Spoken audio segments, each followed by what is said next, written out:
guys, perkenalkan nama saya Askar Raffi Wijdan dengan nomor induk pokok 2401000211 dari Prodi Ilmu Komunikasi Universitas Muhammadiyah Jakarta, Fakultas Ilmu Sosial dan Ilmu Politik.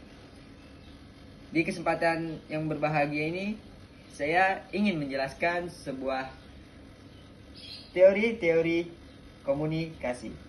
Menurut Tirto John, teori komunikasi merupakan salah satu teori gabungan dari pemikiran kolektif yang diperoleh dari kesatuan sumbernya dengan memusatkan pada topik berupa proses komunikasi. Yang menurut Kragen and Shields, teori adalah sebuah ikatan antara konsep teorik yang memiliki kesanggupan untuk memberi keseluruhan maupun berupa bagian. Menurut Borman, teori komunikasi adalah salah satu kata atau istilah yang memiliki arti timbal balik untuk seluruh pembicara atau komunikasi disertai dengan penelitian yang dilaksanakan dengan kehati-hatian. Oke, selanjutnya itu ada macam-macam teorinya. Oke, saya akan membahas teorinya. Teori pertama itu ada teori fungsional dan struktural. Ciri dari jenis teori ini adalah adanya kepercayaan atau pandangan tentang berfungsinya secara nyata struktur yang berada di luar dari pengamat. Menurut pandangan ini, seorang pengamat adalah bagian dari struktur. Oleh karena itu, cara pandangnya juga akan dipengaruhi oleh struktur yang berbeda di luar dirinya. Meskipun pendekatan fungsional dan struktural ini sering kali dikombinasikan, namun masing-masing mempunyai titik pendekatan yang berbeda. Pendekatan strukturalisme yang berasal dari linguistik.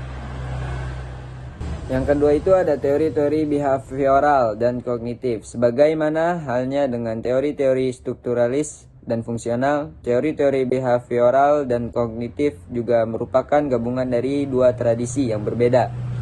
Asumsinya tentang hakikat dan cara menemukan pengetahuan juga sama dengan aliran strukturalis dan fungsional. Perbedaan utama antara aliran behavioral dan kognitif dengan aliran strukturalis dan fungsional hanyalah terletak pada fokus pengamatan serta sejarahnya. Behavioral dan kognitif juga mengutamakan variabel analisis variabel. Analisis ini pada dasarnya merupakan upaya mengidentifikasikan variabel-variabel kognitif yang dianggap penting, serta mencari hubungan di antara variabel analisis ini juga menguraikan tentang cara-cara bagaimana variabel-variabel proses kognitif dan informasi menyebabkan atau menghasilkan tingkah laku tertentu.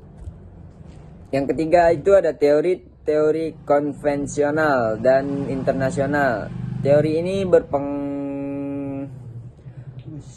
Yang ketiga itu ada teori konvensional dan internasional. Teori-teori ini berpandangan bahwa kehidupan sosial merupakan suatu proses interaksi yang membangun, memelihara, serta mengubah kebiasaan-kebiasaan tertentu, termasuk dalam hal ini bahasa dan simbol-simbol. Komunikasi menurut teori ini dianggap sebagai alat perekat masyarakat, the glue of society. Kelompok teori ini berkembang dari aliran pendekatan interaksionisme, simbolis, interaksionisme, sosiologi, dan filsafat bahasa ordiner bagi kalangan penduduk. Teori-teori ini pengetahuan dapat ditemukan melalui metode kelompok teori prestasi. Yang keempat adalah kelompok teori-teori kritis dan interpretif.